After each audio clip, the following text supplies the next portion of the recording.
അസ്സലാമു അലൈക്കും. എല്ലാ മുസ്ലിം സഹോദരന്മാർക്കുമുള്ള ഒരു മുന്നറിയിപ്പ്.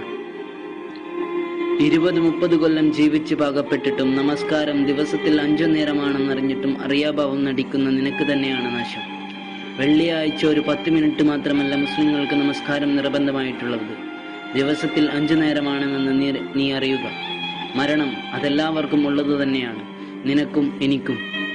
വെറും ഒരിറ്റു ഇന്ദ്രിയത്തുള്ളിയിൽ നിന്നുണ്ടായതാണ് നീ. വെറും മണ്ണിലേക്ക് മടങ്ങേണ്ടവനുമാണ് എന്നും നീ മനസ്സിലാക്കുക. നീ കാണുന്ന സകല സുഖ സൗകര്യങ്ങളും നിന്റെ ശരീരം, വായു, വെള്ളം, വസ്ത്രം, വീട്, ഉപ്പ, ഉമ്മ, ഭാര്യ, ഭർത്താവ്, മക്കൾ തുടങ്ങിയ നിനക്ക് അനുഭവിക്കാൻ കഴിയുന്ന എല്ലാം അള്ളാഹുവിന്റെ അനുഗ്രഹമാണെന്നറിയുക. അവന് നന്ദി കാണിക്കുക. ഓർക്കുക, നീ ഒരു ദിവസം നീ അറിയപ്പെടുന്ന നിന്റെ പേര് നിനക്കുണ്ടാവില്ല. നീ സ്വന്തമെന്ന് കരുതി കാത്തുവെച്ച ഭാര്യ, മക്കൾ, വീട്, വാഹനം ഒന്നും ആ ദിവസം നിന്റെ കൂട്ടിനുണ്ടായിരിക്കില്ല. അന്ന് നിന്റെ നന്മതിന്മകൾ മാത്രമേ ഫലം ചെയ്യുകയുള്ളൂ എന്നും നീ അറിയുക. മരണം സുനിശ്ചിതമാണെന്ന് നിനക്കറിയാം. വാപ്പ, ഉമ്മ, പെങ്ങൾ, ഭാര്യ, മക്കൾ ഇങ്ങനെ പലരും നിന്നെ വിട്ടുപോയി. എന്നിട്ടും നിനക്ക് മനസ്സിലായില്ലേ എന്താണിങ്ങനെ? ശ്രമിച്ചുകൂടെ ഒന്ന് നന്നാവാൻ? ഒരു യഥാർത്ഥ മുസ്ലിമായി ജീവിച്ചു മരിക്കാൻ?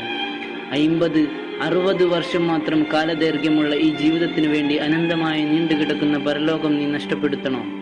ഒറ്റയ്ക്കിരുന്ന് ശാന്തമായി ഒന്ന് ആലോചിച്ചു നോക്കൂ. ഈ ലോകത്ത് ഒന്നും ശാശ്വതമല്ല, ഒന്നും തന്നെ ശാശ്വതമല്ല. ഹിറ്റ്ലർ, നെപ്പോളിയൻ, കൈസർ, ഫറോവ തുടങ്ങിയ ഒരുപാട് രാജാതിരാജന്മാർ ജീവിച്ചിരുന്നു ഇവിടെ.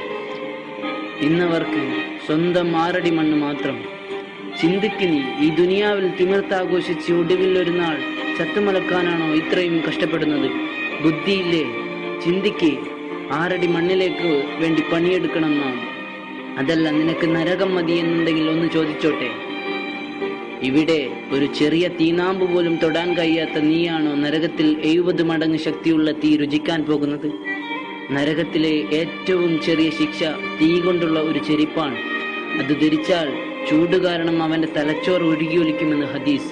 വേണോ നിനക്കത്? നീ സ്വർഗത്തിനു വേണ്ടി പണിയെടുക്കുക. 1-ന് 1000 വെച്ച് തരാൻ അള്ളാഹു ഒരുക്കമാണ്. നീ ഒരുങ്ങുക. ഇത് മറ്റാർക്കും വേണ്ടിയല്ല, നിനക്ക് വേണ്ടി തന്നെയാണ്.